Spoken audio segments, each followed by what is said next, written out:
কৰিমগঞ্জ জিলাৰ নাম আমি শ্ৰীভূমি জিলালৈ শ্ৰীভূমি জিলা বুলি নতুনকৈ নামাঙ্কন কৰিছো। আসসালামু আলাইকুম রহমতুল্লাহ বারাকাত। আজকে কিছু গুরুত্বপূর্ণ আলোচনা আপনাদের সাথে প্রথম চাইয়া। একটু আগে নিউজ শুনলাম আমাদের করিমগঞ্জের নামটা চেঞ্জ করিয়া শ্রীভূমি রাখা হয়েছে। তো ওটার বিষয়ে কিছু আলোচনা আপনাদের লগে প্রথম চাইয়া। কিছু মানুষে এটা নিয়ে দেখতেছি যে খুব মানে লাফালাফি কররা, বোম মাররা, মুসলমানদের ক্রিটিসাইজ কররা। আসলে এটা জিনিস ভালো না। বিজেপি সরকার যখন থেকে 2014 থেকে বিজেপি সরকার হয়েছে, হওয়ার পর থেকে কোনো না কোনো ক্ষেত্রে খালি মানুষের কীরকম মানুষের পরিশানির মধ্যে ডালা, এটাই মূল এজেন্ডা। বিকাশ তো মনে করেন কোনো ডেভেলপার কোনো কাজ নেই। বিজেপি সরকারে যা মানে শুরু করছে পুরা আসামে না, পুরা ভারতবর্ষের মধ্যে মানুষের সব রকমের পরিশানির মধ্যে বিজেপি সরকার ডালছে। আর আমাদের আসামের মুখ্যমন্ত্রী সাহেব যখন থেকে আইসেন তাই তো অতদিন কংগ্রেসও আসলা, যখন তাই বিজেপিত গেছেন তখন তাই পরিপূর্ণ একজন হিন্দু বঞ্চন। কংগ্রেসও আসিলা তখন তাই হিন্দু আসিলা না, মুসলমান আসিলা। বিজেপি যাওয়ার পর তাই মানে হিন্দু হয়েছে। তাই নাইয়া যা পরিমাণে মানে মসজিদ ভাঙ্গা, মাদ্রাসা ভাঙ্গা, মজার ভাঙ্গা, ওইটাও তার মানে মেইন এজেন্ডা। এটা মানে ওটা নিয়ে ওটার উপরে তার কাজ করা। এখন করিমগঞ্জের নামটা চেঞ্জ করিয়া তাই শ্রীভূমি রাখছেন। করিমগঞ্জ নামটা তাহলে সমস্যাটা কি? তো এটা মানে কোনো সমস্যা নেই। আসলে কোনো বিকাশ যে হয়েছে না, ডেভেলপমেন্ট কোনো কাজ হয়েছে না, মানুষের ধ্যান মনে করো এটা থেকে মানে সরাইবার লাগিয়া এই সমস্ত কাজ তাই সামনে নিয়ে আইলা। তাই তো আসলে কোনো কিছু জানেন না।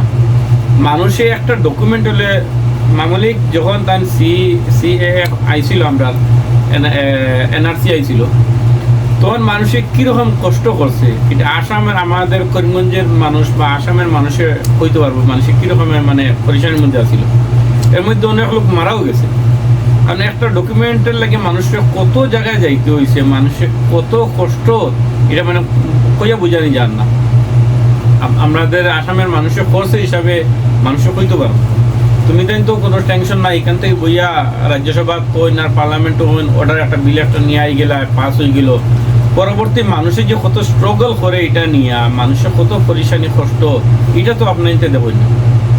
এখন যারা খুশিয়া মানাইরা মনে করো নাচিতরা, বোম পাঠাইরা, আসলে এদের কোনো সমস্যা নাই। এরা তো সরকারি চাকরি আছে, মাস পড়লো, বেতন আই গেল, টেনশন নাই। যারা মিডিল ক্লাস ফ্যামিলির মানুষ আছে মনে করুন, বা যারা লয়াল ক্লাস যারা আছে, বা যারা কৃষক শ্রমিক যারা আছে, আপনার তো কষ্ট এদেরকে গিয়ে জিজ্ঞেস যে কতটুকু কষ্ট হয় মানুষের। আমি ও কথাটা হইতাম সেই একজন মনে করো বিজেপি সরকারে এই সমস্ত ফাজিল মানে কাজ না করিয়া মানে কীরকম দেশের উন্নতি ও দেশের ডেভেলপ হয়, মানুষ হিন্দু মুসলিম কীরকম সুন্দরিয়া চলে, ওটা নিয়ে কাজ করে। আর আমাদের করিমগঞ্জের নামটা থাকলে মানে সমস্যাটা কী থাকে আমি ওটা তো বুঝছি না যে সমস্যাটা কী থাকে। আমাদের আসাম সরকার হিমন্ত বিশ্ব শর্মা আর যোগী আদিত্যনাথের মধ্যে মানে পার্টনারশিপ চলে যে কে কার চেয়ে বড় হিন্দু। উনি নিজেরে সবচেয়ে বড় হিন্দু ভাবছে, উনি নিজেরে সবচেয়ে বড় হিন্দু মনে করতেছে। এই দুজনের মধ্যে মানে টক্কর চলে, কে কার চেয়ে বড় হিন্দু হইতে পারে। আর এটা কার বিরুদ্ধে? ইসলামের বিরুদ্ধে, মুসলমানের বিরুদ্ধে। ওনাদের তো শরম আওয়া উচিত, লজ্জা করা উচিত।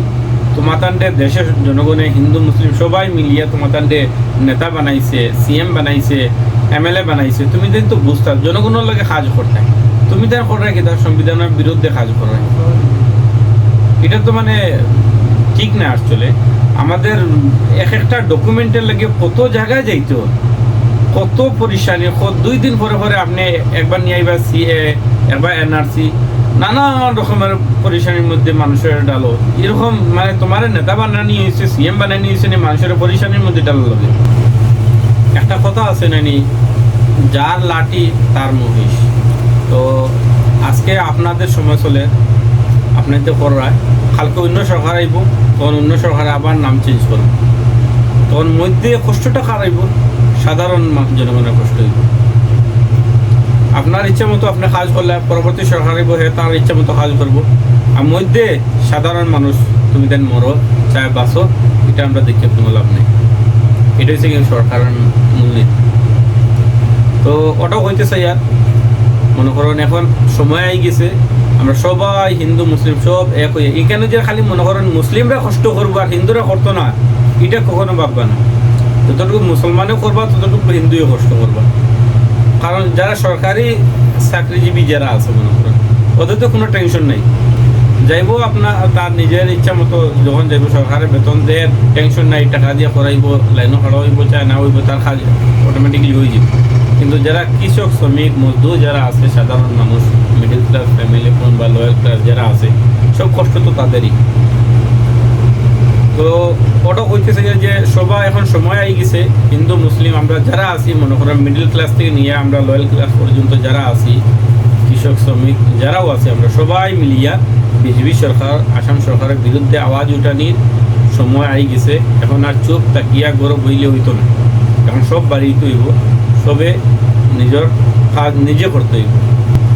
আর আমার ভিডিওটা বেশি বেশি করে আপনাদের শেয়ার করবা, আর শেয়ার করিয়া আমার প্রতিবাদটা আমি করলাম, আপনার তো ওইরকম আপনার জার্জির প্রতিবাদ সবাই জার্জির প্রতিবাদ করো।